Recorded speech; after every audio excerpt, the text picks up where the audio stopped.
que o teu nome seja exaltado, e é nesse nome poderoso que eu oro e agradeço. Amém. Pois bem, meus irmãos, estamos em uma série intitulada A Reforma Protestante e o Impacto na Igreja Moderna, e hoje é a última pregação dessa série. Estamos, no mês de outubro, celebramos os 507 anos da Reforma Protestante, um marco na história da cristandade, eu diria, um momento em que homens e mulheres se levantaram para contrapor a superficialidade do Evangelho e o desvio do Evangelho. Agora, aquela mesma superficialidade que eles viviam, infelizmente, em alguma medida é uma superficialidade que nós vivemos, e a pergunta que nos vem à tona é: será que precisamos de uma nova reforma?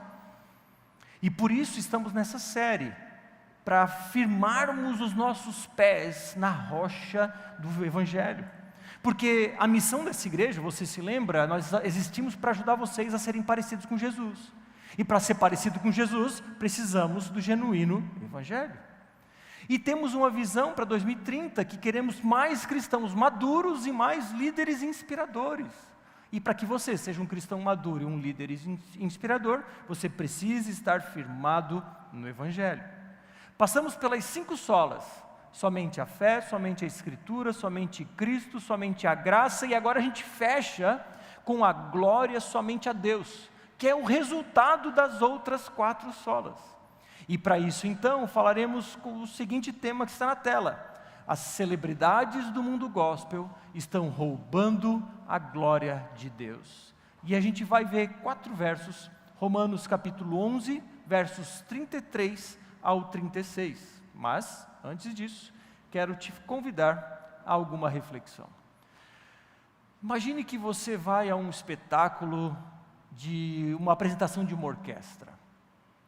E você chega antes e começa a perceber os músicos se ajustando com seus instrumentos. Você percebe o maestro chegando, você percebe o violinista começando os seus primeiros acordes. Você percebe o cara do violoncelo, você percebe o cara da percussão, mas cada um fazendo o seu som ali, um pouco desconexo, cada um afinando o seu instrumento, e não há beleza, porque não há harmonia, claro, eles estão só se preparando. Mas então, o maestro pega a batuta na mão, e começa os seus movimentos, e aquela orquestra, que antes cada um fazia o seu som, está unida, e naquela unidade existe harmonia, e naquela unidade existe harmonia, existe beleza. E a música então, antes desconexa, agora no seu devido tom, cada um na sua nota, no ritmo adequado, aquela música bela enche o auditório, enche o coração das pessoas, e ao final todo mundo aplaude aquela orquestra. E aquela orquestra foi liderada por um maestro, e o maestro com a sua batuta na mão, coordenando a entrada de cada instrumento, coordenando o ritmo e tantos outros detalhes. Ele então recebe os aplausos de toda a multidão, que ovaciona aquele homem por conta do seu trabalho junto àquela orquestra. Agora, imagine que naquele dia, o violinista deseja mostrar as suas habilidades, que na cabeça dele são superiores aos demais. E ele então se atravessa. E ele se levanta, ele toma o lugar do maestro e começa um solo totalmente desconexo com o resto da banda ou da orquestra. E então o cara do violoncelo percebe que a chance dele aparecer, e ele começa um solo também nada a ver com aquilo que o maestro tinha planejado. Ou ainda, o cara da percussão pensa: eu acho que posso tocar num ritmo diferente, acho que vai ser melhor. E ele começa algo totalmente descompassado.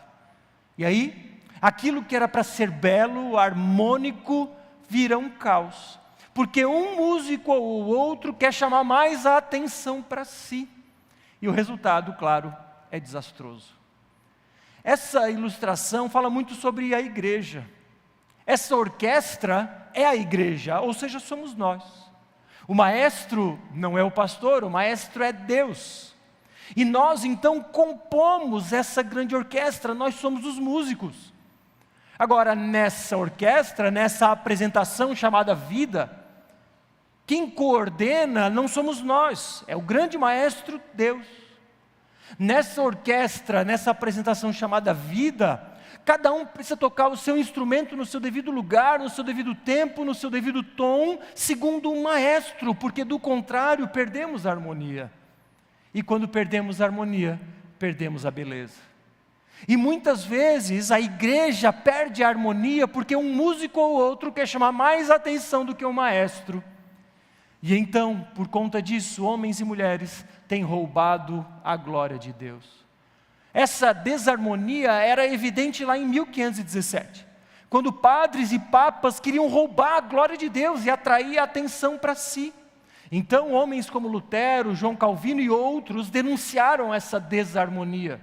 João Calvino disse: os homens desviados pela superstição prostram-se diante de ídolos ao mesmo tempo em que transferem a honra de Deus para homens mortais. Nenhuma criatura humana deve ser elevada ao lugar que pertence exclusivamente a Deus. Agora, essa desarmonia presente em 1517, ela está presente em 2024. A idolatria a homens e mulheres persiste em nossos dias. Agora, claro, adaptada às novas circunstâncias. O que antes eram padres e papas idolatrados, transferiu-se para cantores do mundo gospel há algumas décadas atrás. E agora, em pleno 2024, os pastores ou pastoras são celebridades. E por causa disso, a verdadeira adoração foi corrompida. E olha o que o profeta Isaías disse: eu sou o Senhor, Deus dizendo, por meio de Isaías, este é o meu nome, não darei a mais ninguém a minha glória. Deus não divide a glória dele com ninguém. O problema é que essas pessoas estão roubando a glória de Deus. Dar glória a Deus é o propósito final de todas as coisas. Toda a criação existe para exaltar e engrandecer o nome de Deus. Agora, quando exaltamos um pastor ou uma pastora, estamos substituindo o Criador pela criatura. E pastores, então, que viraram celebridades, que viraram gurus espirituais, potencializados pelas mídias sociais, são adorados ao redor do mundo, e eu diria principalmente no Brasil. Agora, essa idolatria é muito sutil. Como muitas vezes o evangélico diz que o católico idolatra Maria, e ele diz que não idolatra, é meramente uma veneração, da mesma forma o crente faz com pastores e celebridades do mundo gospel. É muito sutil, e ele diz que não é uma adoração, mas não percebe que aquele líder se tornou o seu ídolo, a ponto de defender erros absurdos, erros crassos, porque adoram uma figura humana. Porque quando há essa idolatria a figuras humanas, o ser humano perde a capacidade de discernir o que é certo e o que é errado. Ele tapa os ouvidos para o conteúdo e importa seguir aquela pessoa. Agora, Romanos 11, 33 a 36 é um remédio poderoso contra esse problema. Nós vemos que nos capítulos 9 a 11, Paulo faz uma profunda explicação teológica. É uma sessão teológica muito densa, os capítulos 9, 10 e 11. E então, nos versos 33 a 36, ele finaliza com um cântico de adoração a Deus, ou seja, é uma resposta de adoração a tudo, aquela densidade que ele tinha ensinado anteriormente. E ele então vai nos dizer que nós devemos exaltar o nosso Deus, porque, claro, toda vez que desviamos a adoração de Deus para homens, estamos pervertendo a verdade. E ao longo dos milênios, Deus levanta profetas em diferentes tempos para alertar o povo contra a idolatria. Nesse caso, a idolatria a homens. E trago aqui como tema central o que está na tela: a supremacia de Deus exige nossa devoção exclusiva a Ele, rejeitando a devoção a figuras humanas. Vamos falar sobre 3 pontos: a profundidade incompreensível de Deus, a absoluta soberania e independência de Deus, e Deus é o início, o meio e o fim de todas as coisas. A profundidade incompreensível de Deus, Romanos capítulo 11, verso 33, diz assim: ó profundidade da riqueza, tanto da sabedoria como do conhecimento de Deus. Quão inexplicáveis são os seus juízos e quão insondáveis são os seus caminhos. Então esse verso, ele abre o que chamamos de doxologia.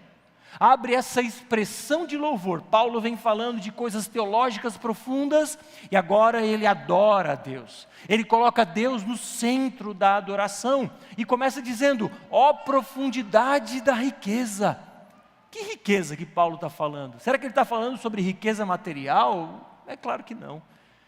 Ele está falando sobre as bênçãos espirituais. Ele está falando sobre a abundante graça e misericórdia de Deus. As únicas riquezas que de fato satisfazem a alma humana são as bênçãos espirituais. As bênçãos materiais, ou os bens materiais, eles nos instigam, eles nos chamam, mas nunca nos satisfazem. A nossa satisfação de verdade só vem por meio das bênçãos espirituais. Agora, a idolatria, líderes, busca a satisfação na criatura ao invés de no Criador. E quando líderes falam que todos vão ser ricos e encontram ouvintes que querem ouvir isso, eles se encontram e se casam praticamente. Porque eu vou idolatrar aquele que fala o que eu quero ouvir, mas aquele que fala verdades bíblicas, eu vou dizer, não é bem assim. E ele continua: tanto da sabedoria como do conhecimento de Deus. A sabedoria de Deus em orquestrar todos os seus propósitos. Deus é sábio e soberano e controla a criação em sua suprema sabedoria. João Calvino diz que a sabedoria de Deus é tão profunda que nenhum de nós, em nossa limitação, pode compreender plenamente os seus caminhos. Ele não é apenas sábio em seu propósito, mas em cada detalhe de sua execução. E porque Ele é sábio e soberano, nós podemos descansar nessa verdade. Em Romanos 8, capítulos antes, ele diz: todas as coisas cooperam para o bem daqueles que amam a Deus. Portanto, se Deus me ama, eu o amo, Ele cuida de mim e Ele controla toda a criação em sua infinita sabedoria, eu descanso. Como vou eu confiar em homens? Se posso eu confiar no Criador dos céus e da terra, que detém toda a sabedoria em seu ser. Não somente isso, ele detém o conhecimento, sabedoria e conhecimento diz respeito à onisciência. Ele conhece todas as coisas, do início ao fim. Ele conhece o meu coração e o teu coração. Nós, líderes, pastores, não conhecemos a profundidade do coração das ovelhas. Nós somos meros conselheiros, mas somos falhos. Um conselho infalível vem da palavra de Deus, mergulhada na oração. Quando então você deseja um conselho infalível, você mergulhe na palavra em oração. Em oração. Claro, busque a multidão de conselhos, com líderes, pastores, mulheres, maduras e etc. Mas saiba que nós somos falhos. Não somos pessoas mais especiais do que vocês, somos tanto quanto vocês. E ele continua: quão inexplicáveis são os seus juízos e quão insondáveis são os seus caminhos. Os juízos são os decretos de Deus, são inexplicáveis, é verdade, a nossa razão não alcança. Eu vou questionar um juízo de Deus? Jamais. Eu me acalmo aceitando a soberania, a sabedoria e os seus juízos eternos, e eu me submeto a essa verdade. Nem sempre tenho respostas. Por diversas vezes não sei o que fazer diante de situações, mas creio que se Deus em sua sabedoria e soberania tem guiado o cosmos, eu descanso. Até mesmo o sofrimento, como ferramenta pedagógica de Deus, eu descanso, por mais difícil que seja. Ele também tem caminhos insondáveis, ou seja, a forma como Deus executa os seus planos são impossíveis de entendermos. Mas também descansamos. Olha o que Isaías disse: porque os meus pensamentos, no caso de novo, Deus falando por meio de Isaías, porque os meus pensamentos não são os pensamentos de vocês, e os caminhos de vocês não são os meus caminhos, diz o Senhor. Porque assim como os céus são mais altos do que a terra, assim os meus caminhos são mais altos que os seus caminhos, e os meus pensamentos são mais altos do que os pensamentos de vocês. Irmãos, às vezes a gente se depara com caminhos tortuosos. Às vezes a gente não consegue entender os desígnios de Deus. Poxa, planejei a minha vida de um jeito, e os caminhos foram completamente diferentes. E às vezes a gente se atribula, a gente se desespera, a gente fica ansioso, a gente fica preocupado, a gente fica com medo, porque a gente quer deter o controle em nossas mãos. Mas, irmãos, os caminhos de Deus são mais altos que os nossos. A Bíblia diz lá em Provérbios que o homem faz planos, mas é Deus que dirige os seus passos. Isso significa que nós não detemos o controle das vidas em nossas mãos. Muitas vezes a teologia coaching diz que você detém o controle da sua vida em sua mão, mas essa não é uma verdade. Você pode planejar, sim, mas saiba que Deus está no controle do cosmos. E em sua sabedoria, em seus juízos eternos, em sua onisciência, em seu conhecimento, em sua soberania, eu descanso em seus desígnios. É a doutrina da providência divina. Eu descanso no fato de que Deus controla céus e terra, do princípio ao fim. E não há 1 centímetro quadrado de toda a criação que Deus não diga é meu. Tudo pertence a Ele, e nele descansamos, sabendo que todas as coisas cooperam para o bem daqueles que amam a Deus, é o que Paulo fala aos Romanos. Portanto, o fato de não termos o controle, e muitas vezes isso nos gera insegurança, deveria ser o contrário.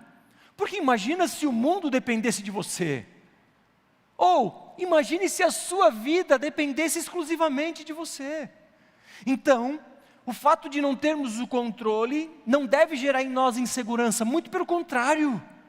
Deve gerar em nós segurança, no fato de que nós descansamos na verdade de que Deus é soberano e detém o controle sobre todas as coisas. Imagine você, quando criança, indo viajar de carro com seus pais, à noite, eu já falei sobre essa ilustração aqui, e uma tempestade lá fora, raios, ventos, chuva, trovão, e você com muito medo daquela estrada escura, e você temendo até mesmo um acidente, quando então você olha para o seu pai e ele assovia a música que toca no rádio. Tranquilo, ele dirige a sua família naquele carro e leva a família em segurança. Essa é a realidade com Deus. O problema é que nós estamos naquele carro dizendo, vira à direita, vira à esquerda, freia, calma. Liga o para-brisa, o limpador de para-brisa mais rápido, liga o desembaçador, calma. Não é você que está na direção, calma. Você está no máximo no banco do carona. Descansa, curte a paisagem, aumenta o som e relaxa. Ele está nos levando a um destino eterno. É Ele quem está conduzindo as nossas vidas. Descansa e usufrua dessa viagem. Descansa enquanto Ele faz o trabalho difícil ou o trabalho impossível. Então, com humildade, eu me sento no banco do carona ou no banco de trás e curto a viagem. Nós não temos a capacidade de controlar as nossas vidas. Tampouco líderes espirituais têm a capacidade de controlar as suas próprias vidas. Cuidado. Os conselhos de líderes espirituais podem ser falhos. Nós temos Deus que dirige as nossas vidas. De novo, podemos sim nos aconselhar, nós devemos inclusive, conforme a Bíblia orienta. Mas nós descansamos na palavra de Deus. Essa sim é uma verdade que não falha. Sproul disse que os juízos de Deus são perfeitos, e seus caminhos, embora muitas vezes incompreensíveis, são sempre justos. Não precisamos de mediadores humanos para interpretar os planos de Deus. Temos acesso direto a Ele por meio de Cristo. Portanto, está preocupado com os dias futuros? Vá aos pés de Cristo e apresente a sua preocupação. Está ansioso com o ano que vem? Vá aos pés de Cristo e apresente a Ele a sua ansiedade. Cuidado, porque às vezes nas suas preocupações e ansiedades, você busca num líder, num pastor ou numa celebridade gospel a sua segurança. E muitos então vivem uma relação de codependência com seus líderes. Não conseguem dar um passo sem a opinião do líder. Cuidado, isso é idolatria. E talvez você já tenha vivido uma relação assim com algum pastor ou líder, que você não sabe fazer nada diferente daquilo que ele te orienta. Você precisa ter Deus como a sua bússola e a palavra de Deus como o seu norte. Cuidado, porque muitos líderes gostam desse lugar em que pessoas dependem dele. E cuidado, porque muita gente gosta também de depender de pastor. Mas a verdade é que esse verso é um antídoto contra a idolatria. Não precisamos desses homens nos intermediando com Deus, porque Jesus já abriu o caminho. Lutero diz que a igreja não precisa de um mediador além de Cristo, pois somente Ele é suficiente para interceder por nós diante de Deus. Nós líderes, pastores, somos instrumentos. E o meu papel não é intermediar vocês diante de Deus. Eu não sou sacerdote de vocês. Essa é uma perspectiva equivocada lá que diz respeito ao Antigo Testamento, a antiga aliança. Pastor não é sacerdote. Se por um lado somos sacerdotes uns dos outros, como Lutero diz, mas o papel do pastor é equipar vocês para a obra do ministério, como Paulo diz aos Efésios. O papel do pastor é dar ferramentas para vocês executarem o ministério. Eu não sou intermediário, eu não estou mais perto de Deus do que vocês. Cuidado, essa é um desvio da adoração, é colocar na figura de homens a figura de Cristo. E homens definitivamente não são Cristo. Agora, quando colocamos então pessoas no lugar de Deus, nós não experimentamos essa sabedoria e o conhecimento de Deus. E pior, nós pervertemos a verdadeira adoração. O maestro, Deus, conhece cada músico e sabe como cada um deve tocar o seu instrumento. É Ele quem organiza a coletividade. Nós somos cooperadores, cada um tocando o seu instrumento, ou seja, cada um colocando em prática os seus dons. Deus te deu dons e talentos para, entre aspas, tocar nessa orquestra. E ninguém tem a autorização de pegar a batuta na mão. Ninguém tem a autorização de sair do compasso, de tocar em outro tom. Nós tocamos no tom que a Bíblia Sagrada nos orienta. Não tocamos o tom que o pastor fala, tocamos o tom de Cristo. Agora, o maestro, que é Cristo, rege a orquestra e nós apreciamos a harmonia produzida por uma música bem tocada, liderada por esse maestro, que é o nosso Deus. Segundo ponto, a absoluta soberania e independência de Deus. Verso 34 e 35 diz assim: pois quem conheceu a mente do Senhor? Ou quem foi o seu conselheiro? Ou quem primeiro deu alguma coisa a Deus para que isso lhe seja restituído? Aqui, Paulo faz 3 perguntas retóricas, ou seja, 3 perguntas sem resposta, que destacam a soberania e a independência de Deus. Ele começa dizendo: pois quem conheceu a mente do Senhor? Irmãos, por mais que você seja um estudioso da teologia, a nossa intelectualidade, os livros, nada disso alcança a mente do Senhor. E nós temos que nos humilhar, sabendo que há desígnios de Deus que de fato não entendemos. Há coisas que não conseguimos explicar. Atrocidades na humanidade que nós não conseguimos entender por que Deus permite essas coisas. Mas a verdade é que nós descansamos sabendo que nós não vamos compreender a mente do Senhor em sua totalidade. Nós buscamos compreender o que as Escrituras nos dizem, mas ela não descreve em sua totalidade a respeito da mente do Senhor. Ele diz: quem foi o conselheiro de Deus? Deus é autossuficiente em sabedoria e poder. Alguém quer ensinar um maestro a reger a orquestra? Muitas vezes pastores querem saber mais do que Deus, até mesmo sobre a vida das pessoas. Isso significa que não precisamos de intermediários, temos o próprio Deus, acesso ao próprio Deus, porque Jesus abriu esse caminho. E o verso 35, ou quem primeiro deu alguma coisa a Deus para que isso lhe seja restituído? Deus não tem dívida com ninguém, meus irmãos. Deus não deve nada para ninguém. Tudo que Ele nos dá é graça. E isso deve gerar em nós humildade e dependência. Tudo vem dEle. Você tem uma cama para dormir porque veio dEle. Você tem um trabalho amanhã porque Ele te deu. Você tem dinheiro para fazer as compras do supermercado porque Ele trouxe a provisão para o seu lar. Não a sua habilidade no trabalho.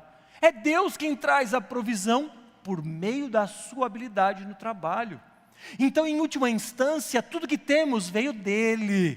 Tudo é um presente dEle. Tudo é da graça. Tudo é fruto da graça do nosso Senhor para conosco. Martin Lloyd-Jones diz que não podemos barganhar com Deus. Ele não deve nada, mas em sua infinita bondade nos concede todas as coisas.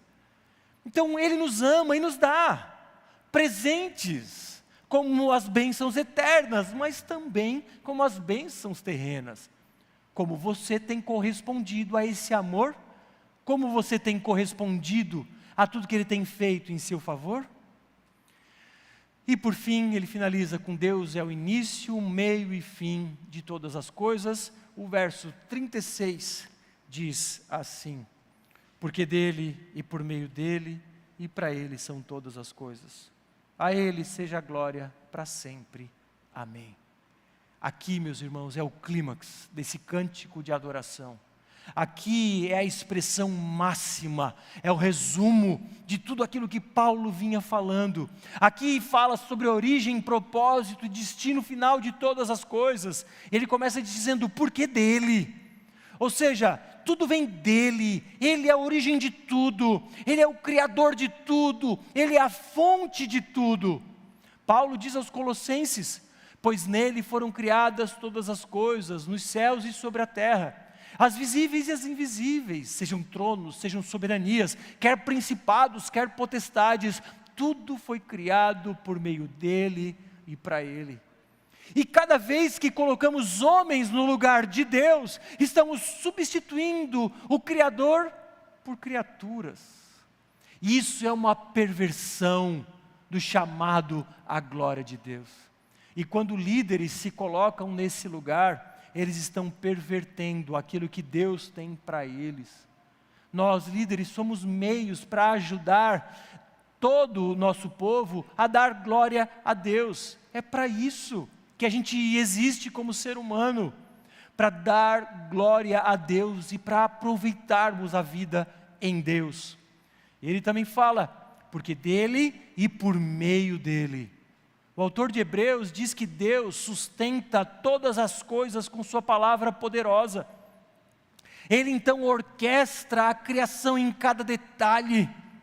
E porque Ele é esse grande maestro, orquestrando a criação, nós devemos nos submeter à sua sabedoria, à sua soberania.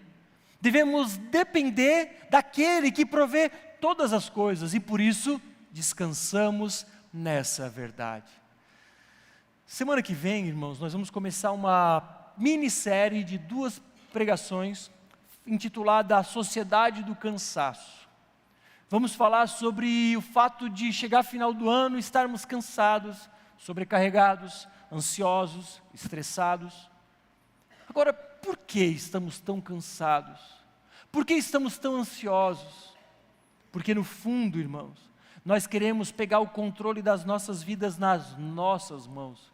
E quando então percebemos que não temos esse controle, nós lutamos para ter. Porque assim temos a falsa impressão de que estamos seguros. Mas é uma falsa impressão. Quem aqui consegue acrescentar um dia em sua própria vida? Quem aqui consegue mudar os desígnios do próprio Deus, Criador dos céus e da terra, na sua vida? Não, meus irmãos. Nós não temos o lápis de Deus para escrever as nossas vidas. A Bíblia diz que todos os nossos dias foram escritos quando nenhum deles ainda existia. Irmãos, Quando eu leio essa verdade que está lá em Salmos, que todos os meus dias foram escritos, quando nenhum deles ainda existia, isso é um bálsamo para a minha ansiedade, isso é um remédio para a minha pressa, isso é um curativo que cura completamente as minhas preocupações. Irmãos, quando mergulhamos e meditamos nessas verdades de que Deus é soberano, nada foge ao seu controle. Se subo aos céus, diz o salmista, lá está Ele. Se desço aos fundos mares, lá Ele está. Para onde irei? Se só Tu tens palavras de vida eterna, portanto, não adianta subir, não adianta descer, não adianta fugir, porque Ele está contigo em todos os lugares. Porque Ele é nosso Pai. E qual pai deixaria um filho se escapar? Quem aqui é pai de criança, ali, vamos dizer, até os seus 10 anos, 11, 12, enfim, deixaria o seu filho andar pelo mundo sozinho? Óbvio que não. E você acha que o nosso Deus vai te perder de sua própria mão? Não vai, portanto descanse. Descanse no fato de que tudo é por meio dEle, e Ele sustenta a sua criação, portanto descanse nessa verdade. E porque essa é uma verdade absoluta, não coloque ninguém no lugar desse provedor que é Deus. Não coloque um ídolo, não coloque um pastor, não coloque seu marido, sua esposa, pai, mãe, ou seja, quem quer que seja. Não coloque ninguém nesse lugar de adoração e dependência. Martin Lloyd-Jones diz que a verdadeira liderança cristã aponta para Cristo, jamais para si mesma. Um líder que busca atrair a glória para si, trai o chamado de Deus. Isso é muito sério. E Paulo continua então, para Ele são todas as coisas. Esse é o propósito final de todas as coisas. Todo o universo existe para exaltar o nosso Deus. Ele criou a criação como que uma grande orquestra para cantar louvores a Ele.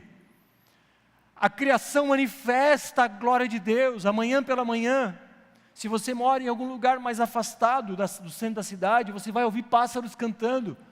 Aquilo manifesta a glória de Deus. Você vai ver árvores frutíferas, flores na primavera, aquilo manifesta a glória de Deus. Você foi na praia hoje, você curtiu um dia no mar, aquilo manifesta a glória de Deus. Todo o universo existe para exaltar o nosso Deus. E por isso então ele finaliza dizendo, a Ele seja a glória para sempre. Amém. Irmãos, tudo veio dEle. Tudo é por meio dEle, tudo para Ele. E o propósito do ser humano é glorificar a Deus e gozá-lo para sempre. A história do cosmos, desde o dia 1 da criação até o último dia, tudo aponta para Ele. Toda a criação, todo ser vivo e todo ser imaterial, todo ser não vivo, como uma pedra ou qualquer coisa do gênero, tudo aponta para Ele. E todas as vezes que líderes querem os holofotes para si, eles estão roubando o lugar que é devido somente a Deus. E toda vez que um líder se coloca nessa posição, isso é uma afronta à soberania e majestade de Deus. Tudo o que fazemos deve ser para a glória dEle. Portanto, todas as nossas decisões, todas as nossas falas, as nossas ações, a nossa rotina, tudo deve refletir a glória dEle. E eu te pergunto, você tem vivido para a glória de Deus? Quando você tem uma decisão a tomar, você pensa nos benefícios que você vai ter? Ou se qual decisão você dará mais glória a Deus? Você se faz esse tipo de pergunta? Quando você tem 2 ofertas de emprego, você pensa em qual você vai ter mais benefício? Ou qual desses lugares você vai dar mais glória a Deus? Quando você pensa, vou para a igreja ou vou ficar na praia, você se pergunta sobre qual dessas respostas vai dar mais glória a Deus? Ou amanhã, dia de trabalho, você com preguiça se pergunta, será que eu vou para o trabalho ou peço um atestado no posto de saúde? Você se pergunta qual dessas respostas dá mais glória a Deus? nós fomos chamados para dar a glória somente a Ele. E eu concluo aqui dizendo que esses versos são o clímax da adoração a Deus. Se aqui é uma resposta a toda aquela profundidade teológica de Paulo nos capítulos 9, 10 e 11 da carta aos Romanos, aqui é o grande ápice da adoração. E depois do ápice da adoração, ele vem no capítulo 12, falando sobre transformação da mente, sobre vida prática, sobre ação. Portanto, essa adoração que fazemos a Deus precisa redundar em vida prática. Precisa responder na segunda-feira, aliás, no domingo à noite, pós-culto, na saída daqui. Nós devemos responder de forma prática àquele que nós adoramos. Mais do que um apelo emocional, a doxologia, esse cântico de adoração que lemos, é uma chamada à rendição total e adoração genuína, centrada no único que é digno de toda a glória, aquele que é o maestro de toda a criação e história da humanidade. Esse trecho que lemos, então, falando sobre a profundidade da sabedoria e do conhecimento de Deus, falando sobre os juízos e caminhos insondáveis de Deus, falando que tudo veio dele, tudo acontece por meio dele, e tudo é para ele. E ele finaliza dizendo: a Ele seja glória para sempre, amém. E esse amém é um sim que nós dizemos, amém. A Ele seja glória para todos sempre, amém. Amém, igreja? Amém. É para isso que vivemos, para a glória dEle. Calvino então vai dizer que nenhuma criatura humana deve ser elevada ao trono que pertence exclusivamente a Deus. Não permita que algum líder, pastor, pastora, roube a glória do nosso Deus. Não permita, não dê ouvidos a líderes que estão pervertendo a glória de Deus, e eles estão aos montes na internet. Cuidado, porque a idolatria é muito sutil. A veneração a pastores, a líderes carismáticos que se tornam celebridade é muito sutil. É fácil cair numa fala doce, mansa, que dilui o evangelho para agradar as massas. Desse jeito eles se tornam vistos, se tornam celebridades, se tornam pessoas com multidões as seguindo. E é fácil cair nesse tipo de adoração, porque essa idolatria, ela é muito sutil. E por isso o meu papel, como, entre aspas, um profeta do Senhor, é alertar-lhes contra a idolatria a seres humanos. E esse trecho que lemos de Romanos é um antídoto contra a idolatria. Ela corrige o nosso foco e aponta para Deus. Porque exaltamos então o único que é digno de toda adoração. A supremacia de Deus exige nossa devoção exclusiva a Ele, rejeitando a devoção a figuras humanas. E agora, deixo 3 passos práticos para a nossa comunidade. O primeiro deles, examine a sua adoração diariamente. Quem está no centro da sua vida? Talvez você esteja pensando, eu não idolatro nenhum líder, nenhum pastor, mas olhe para a sua agenda, olhe para a sua vida gira em torno de quem? De Deus ou de você mesmo? Você começa o dia como? Agitado, direto no trabalho, ou você investe tempo em oração e leitura bíblica, evidenciando que o seu dia depende de Deus? Os seus domingos dizem respeito a culto semanal em comunidade adorando o nosso Deus? Ou você vem quando dá? O seu tempo é destinado a quem? A você mesmo ou à glória de Deus? O seu dinheiro fala muito sobre você. Você investe boa parte dos seus recursos financeiros para si mesmo ou para a glória de Deus? Então, talvez o seu problema não seja a adoração a líder, mas seja a adoração a si mesmo. E aí eu adianto uma série do começo do ano, provavelmente de fevereiro, e que nós já temos previsto para falarmos sobre viciados em si mesmo. Preparem-se. Então, se a sua agenda gira em torno de si mesmo, é sinal de que você é o ídolo de si mesmo. Examine, portanto, a sua adoração diariamente. Valorize líderes espirituais sem idolatrá-los. Nós, pastores e demais líderes, somos só instrumentos de Deus. Temos dons específicos. Somos cooperadores, tanto quanto vocês. Alguns aqui têm dons diferentes dos meus.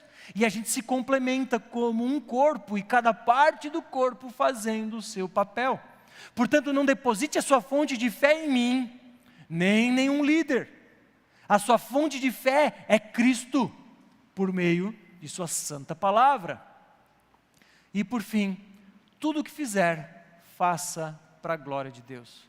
Então, meus irmãos, toda tomada de decisão, a sua rotina, o seu trabalho, a sua ida para a academia, o seu tempo de lazer na praia, tudo isso válido, faça tudo isso. Mas pense, estou glorificando a Deus por meio dessa situação? O seu trabalho, no seu trabalho, você dá glória a Deus? E eu não estou falando sobre enfiar goela abaixo versículo bíblico nos seus colegas. Não estou falando sobre no seu escritório colocar versículo na parede, ainda que possa. Mas eu estou falando sobre algo mais profundo. As suas decisões glorificam a Deus? Fazem Deus engrandecido? Quando as pessoas olham a sua vida, elas veem, poxa, Deus, Ele realmente mudou esse cara. Olha, as decisões dela mudaram completamente do que eram no passado. Isso é glorificar a Deus. Glorificar a Deus é não cair no pecado. Seja o pecado visto ou mesmo o pecado que talvez não seja tão visto assim. Mas a pergunta é, você tem glorificado a Deus em cada ação sua? Você tem vivido para a glória de Deus ou para a glória de si mesmo? Reflita sobre isso e corrija a rota, dando a glória somente a Deus. Baixe sua cabeça, vamos orar. Senhor,